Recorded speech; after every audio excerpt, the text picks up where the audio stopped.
lack of trying, it's the limitations of language.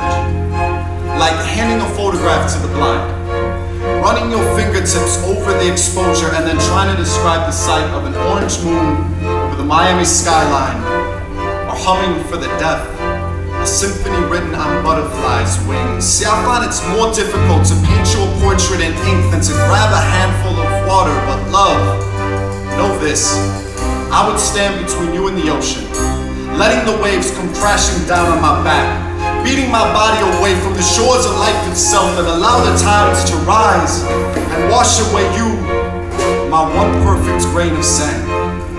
You were not easy to find, but I found it effortless to recognize, so I do not understand the fishermen who cast wide nets, trying to catch as much as they can, yet still come home to complain about the one that got away. They say there's always more fish in the sea. I guess. You are not a fish. You are a galaxy.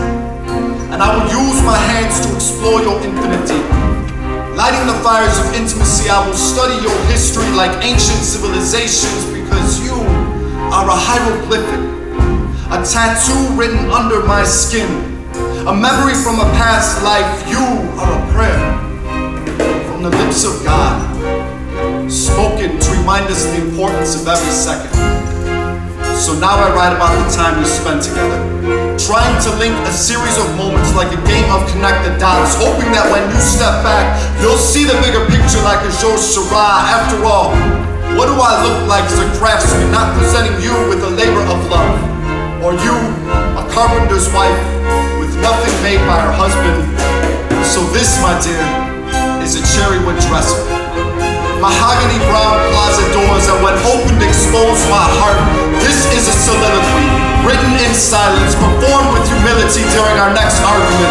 Because what's the point of writing poetry if I only use words to curse you at the first sign of conflict?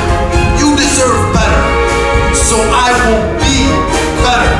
Chiseling away at these 26 letters into the only thing left on the page is my devotion. And when I am done, I will recite this poem with my lips pressed against your collarbone, your breath tickling my neck as we lay in bed together. This is a promise binding our souls in our next life.